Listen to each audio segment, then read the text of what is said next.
Hi guys, இன்றைக்கி ஹைதராபாத் பிரியாணி தான் பண்ண போகிறோம். இப்போ நான் ஒரு 3/4 கிலோ சிக்கன் கழுவி வச்சுருக்கேன்.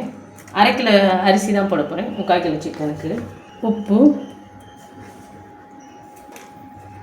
இஞ்சி வெள்ளைப்பூடு, மிளகாய் பொடி, மல்லித்தூள் அது 1 ஸ்பூன் போட்டுக்கோங்க. சீரகப்பொடி அதில் 1 ஸ்பூன் போட்டுக்கோங்க. தயிர், இதுக்கு நம்ம தக்காளி எதுவும் போட மாட்டோம், அதனால் தயிர் கொஞ்சம் கூட கொஞ்சமே ஊற்றிக்கலாம். 1/2 லெமன், எண்ணெய் நல்லா பரட்டி 2 மணி நேரம் ஊற வைங்க. நெய் ஊற்றுவோம். அப்புறம் எண்ணெய், பட்டை, ஏலக்காய், கிராம்பு, ஸ்டார்ப்பு உடச்சி வச்சுருக்கேன், இதை போடுறோம். பிரிஞ்சி இலை இதையும் போட்டாச்சு.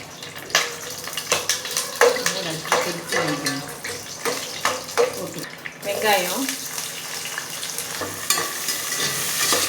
10 நிமிஷத்துக்கு முன்னாடி அரிசி ஊற வச்சுருக்கேன்.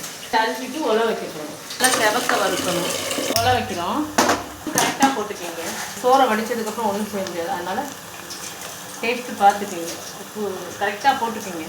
பட்டை, ஏலக்காய், கிராம்பு, லவங்கம், பிரிஞ்சி இலை எல்லாமே போட்டாச்சு. மல்லி இலை, புதினா, 2 பச்சை மிளகாய், ஏற்கனவே 2 ஸ்பூனு இஞ்சி வெள்ளைப்பூடு போட்டிருக்கோம். மறுபடியும் 2 ஸ்பூன் போடுறோம். மிளகாப்பொடி, 1 டம்ளர் தயிர் ஊற்றணும். முதல்ல கொஞ்சம் தயிர் ஊற்றிருக்கோம், இப்போது கொஞ்சம் ஒரு 1/2 கப் தயிர். கறியை தூக்கி கொட்டிடுவோம். அப்படியே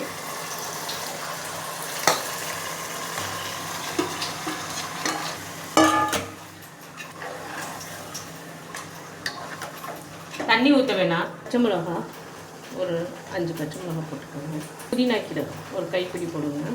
மல்லி இலை ஒரு கைப்பிடி போடுங்க. அப்படியே மூடி வச்சுருங்க. வெங்காயத்தை நல்லா பொரிச்சு எடுத்துக்கணும். செவப்பாக்கு வறுக்கணும்.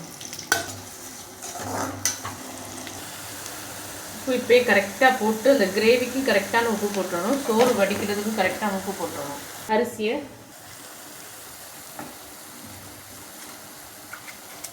வெங்காயம் நல்லா பொரிஞ்சிருச்சு, கரெக்டாக வந்துடுச்சு. இதோடு அப்படியே வடிச்சிடணும் சாப்பாடு. இந்த வடித்த தண்ணி ஒரு கிளாஸ் எடுத்துக்கோங்க. கடைசியில் தம் வைக்கும் போது ஊற்றுறதுக்கு. இப்போ திறந்து பார்க்குறோம் எப்படி இருக்குன்னு. கறியும் வெந்துருச்சு, அந்த கிரேவியும் வந்துருச்சு. நம்ம தண்ணி ஊற்றக்கூடாது இந்த பிரியாணிக்கு. கரெக்டாக உங்களுக்கு லேயர் போடுறேன்.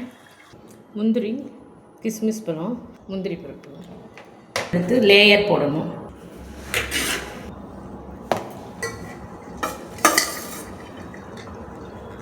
புதினா, மல்லி ரெண்டையும் கொஞ்சம் தூவி விடணும். வெங்காயம் ஒரு லேயர் போடணும். என் மயங்களுக்கு இந்த வெங்காயம் ரொம்ப பிடிக்கும், அதனால் கூட கொஞ்சமே வதக்கி வச்சுருக்கேன். இந்த மல்லிக்கீரை, புதினா யாரை வச்சு போட்டோம்னா தான் நம்ம அடுத்து எடுக்கும் போது நல்லா ஒன்றா உதிரியாக வரும். ஊற வடித்தோம்ல தண்ணி, அந்த தண்ணி ஃபுட்டு கலர், என்கிட்ட குங்குமப்பூ, அதனால் மஞ்சள் கலர் போட்டிருக்கேன்.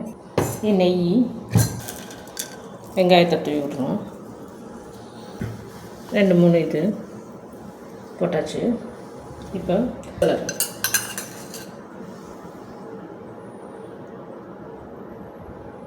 ஒரு ஸ்பூன் நெய், அந்த சோறு வடித்த தண்ணி. ஏன்னா சோறு கொஞ்சம் காஞ்ச மாதிரி போயிடும், அதனால் கொஞ்சம் சோறு வடித்த தண்ணி அப்படியே தூக்கி தம்மில் வைக்கிறோம். அடுப்பில் தட்டு வைக்கிறோம், தூக்கி வைக்கணும். அப்படியே ஃபஸ்ட்டு இப்போ ஒரு மூடி எடுத்து மூடி வச்சாச்சு. வெயிட்டை தூக்கி வச்சுருங்க. அவ்வளோ 1/2 மணி நேரம் எப்படி இருக்கட்டும். அதுக்கப்புறம் வந்து ஓப்பன் பண்ணுங்கள். கரெக்டாக இருக்கும். 1/2 மணி நேரம் ஆச்சு. ஓப்பன் பண்ணி பார்ப்போம். கரெக்டாக வந்துடுச்சு. இப்போது இதை கவுத்தி விடணும். 3 கலர் இருக்கணும். கரெக்டாக 3 கலர் இருக்கா? வெள்ளை, சிவப்பு, மஞ்சள். எப்படி இருக்குது? அருமையாக இருக்குது. அருமையாக இருக்குது. சக்கத்தாக இருக்குது. சூப்பராக இருக்குது. ட்ரை பண்ணுங்கள். ட்ரை பண்ணுங்கள். டாட்டா, பாய் பாய்.